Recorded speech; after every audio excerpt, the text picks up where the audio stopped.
خرم صاحب، پاکستان میں مقدمات میں تاخیر کی اصل وجوہات کیا ہیں؟ دیکھیے، کچھ وجوہات ہیں جو عام طور پر بتائی جاتی ہیں، جن میں سے ایک وجہ یہ ہے کہ قوانین بہت پرانے ہو گئے ہیں، آؤٹ ڈیٹڈ لاز ہیں اور ان کی اوور ہاؤلنگ کی ضرورت ہے۔ دوسری وجہ یہ بھی بتائی جاتی ہے کہ ماتحت عدلیہ کا جو عملہ ہے وہ ان ایفیشنٹ ہے، ان ٹرینڈ ہے۔ کورٹ کو 3 4 5 دفعہ صرف نوٹس کے آرڈر دینے پڑتے ہیں اور 6 8 مہینے صرف نوٹس کی پروسیڈنگز پہ لگ جاتے ہیں۔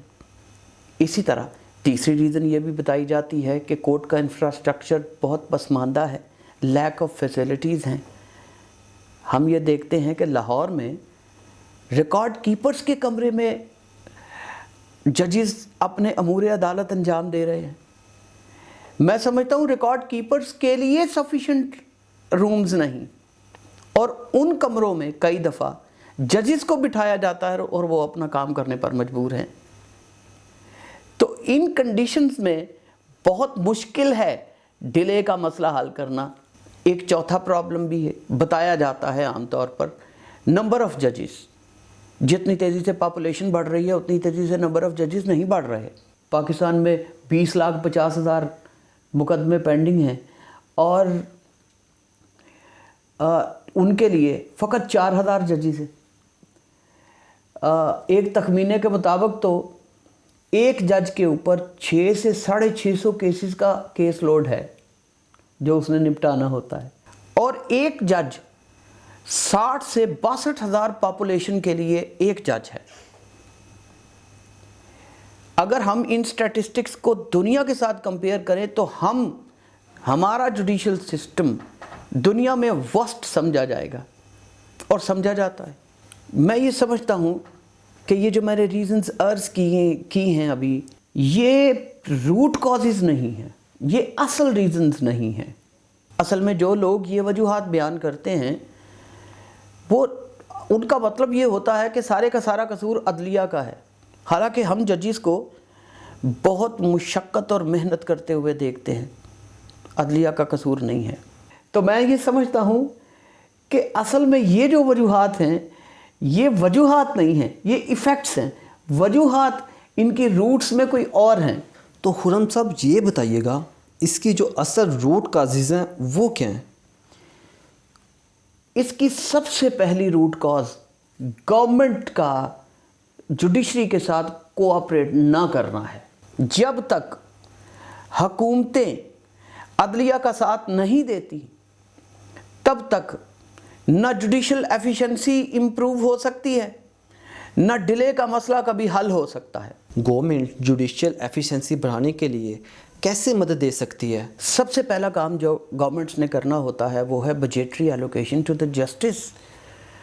آپ دیکھیں کہ فیڈرل گورنمنٹ نے پچھلے بجٹ میں 2020 اور 2021 کے بجٹ میں فیڈرل گورنمنٹ نے صرف 13.5 ارب روپے جسٹس کے لیے ایلوکیٹ کیے ہیں۔ پنجاب میں ٹوٹل 2240 ارب کا بجٹ ہے اور اس میں صرف 28 ارب روپے، یہ ہارڈلی 1% بنتا ہے۔ جو اس وقت کا موجودہ سیٹ اپ ہے، اس سیٹ اپ کو بھی اگر آپ رن کرنا چاہتے ہیں، اور اس میں کوئی ابھی بڑی امپرومنٹ نہیں میں کہہ رہا، اگر آپ اس سیٹ اپ کو بھی رن کرنا چاہتے ہیں اتنے نمبر آف ججز کے ساتھ اور اسی سٹاف کے ساتھ، تب بھی اس سے دگنا بجٹ چاہیے۔ لیکن ایک اور سوال پیدا ہوتا ہے کہ کیا اگر آپ دگنا بجٹ بھی لے آئیں، 3 گنا بھی لے آئیں اور اس سسٹم میں ڈال دیں، تو کیا آپ جوڈیشل ایفیشنسی بڑھا کر کیسز کی ڈیلے کو کرب کر لیں گے، کنٹرول کر لیں گے؟ تو میں یہ سمجھتا ہوں نہیں۔ اگر پیسے، فائنینشیل کوآپریشن ضروری ہے، مگر اس طرح نہیں کہ آپ ڈبل یا ٹرپل کر کے سیدھا اس کے اندر کنٹریبیوٹ کر دیں۔ اصل میں دنیا میں اس وقت سوفسٹیکیٹڈ فائنینشیل مینجمنٹ ٹیکنیکس آ گئی ہیں۔ آپ دیکھیے پرفارمنس بیسڈ بجٹ ماڈل ہے جو جیسے کہ یو کے میں ہے، پرفارمنس ایویلیویشن سسٹم ہے ان کا۔ اسی طرح پروگرام بیسڈ بجٹ ماڈل ہے جیسا کہ فرانس میں ہے، out put based budget model ہے جیسا کہ نیوزی لینڈ میں ہے۔ اب آپ کا یہ سوال ہوگا کہ بھائی یہ تو ترقی یافتہ ترین ملک ہیں. تو میں آپ سے یہ کہوں گا کہ بھائی ریسنٹلی جارڈن نے اور سلوویکیا نے یہ ماڈلز اپنائے ہیں اور انہوں نے مطلوبہ نتائج حاصل کیے ہیں. 1991 میں سنگاپور نے ان ماڈلز کو اپنایا. 1993 تک 39% کیس لوڈ ڈکریز ہو گیا تھا. پیناما نے یہ ماڈل اپنائے. صرف ایک سال میں 70% برڈن جوڈیشری کا ڈکریز ہو گیا تھا. آج تک کبھی ہم نے سنا ہے کہ گورنمنٹ نے کبھی سوفسٹیکیٹڈ فائنینشیل مینجمنٹ ٹیکنیکس جو دنیا میں اس وقت رائج ہو چکی ہیں ان کی سٹڈی کرائی ہو یا ان سے استفادے کی کوشش کی ہو؟ ایسا کچھ بھی نہیں ہے. اور یہ گورنمنٹ کے کرنے کا کام ہے, یہ جوڈیشری کا کام نہیں ہے. تو یہ موسٹ ٹیکنیکل سلوشنز ہیں. جب جوڈیشری کے پاس پیسے ہی نہیں ہیں, وسائل ہی نہیں ہیں, تو پھر یہ جو ٹرینڈ سٹاف اور انفراسٹرکچر کی امپرومنٹ اور نمبر آف ججز کو بڑھانا اور جو کوالٹی آف جوڈیشل آفیسرز ہے وہ بڑھانا, یہ کیسے کر لے گی؟ تو یہ تو ان کی حالت تو پھر ویسے ہی رہے گی. اس لیے میں نے عرض کی کہ وہ جو کازز بتائے جاتے ہیں وہ کازز نہیں ہیں, وہ ایفیکٹ ہے.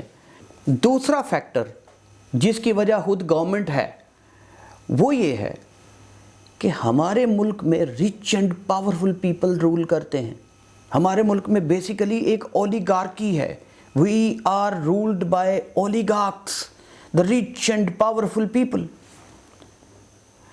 ان میں سے کئی لوگوں نے مافیائیں بنا رکھی ہیں اور ان مافیاؤں کا یہ ویسٹڈ انٹرسٹ ہے کہ جوڈیشل سسٹم ایفیشینٹلی نہ چلے, اور ان مافیاؤں میں سے کئی کیسز کو ڈیلے کرانا ان کے انتہائی مفاد میں ہے. تو میں سمجھتا ہوں کہ یہ جوڈیشری کے لیے تو بہت بڑا چیلنج ہے کہ وہ ان ریچ اینڈ پاورفل ایلیمنٹس کی ایکسپلائٹیشن سے عوام کو بچائے. تنہا جوڈیشری یہ کام نہیں کر سکتی. جب تک کہ فیڈرل اور پروونشل حکومتیں مل کر باہم نیت کے ساتھ جوڈیشری کا اس میں دامے درمے سخنے, یعنی فائنینشلی بھی اور ان آل ادر مینس, جوڈیشری کا جب تک کہ گورنمنٹ ساتھ نہیں دیتی. اور اس میں ایک رول بار ایسوسییشنز کا بھی ہے. بار ایسوسییشنز اور بار کاؤنسلز, یعنی بار کو بھی گورنمنٹ اور عدلیہ کے ساتھ مل کر یہ جوڈیشل ڈیلیز کے مسئلے کو حل کرنا ہوگا. تھینک یو ویری مچ خرم صاحب. اسی کے ساتھ پروگرام کا وقت ختم ہوتا ہے. اجازت دیجیے. خدا حافظ.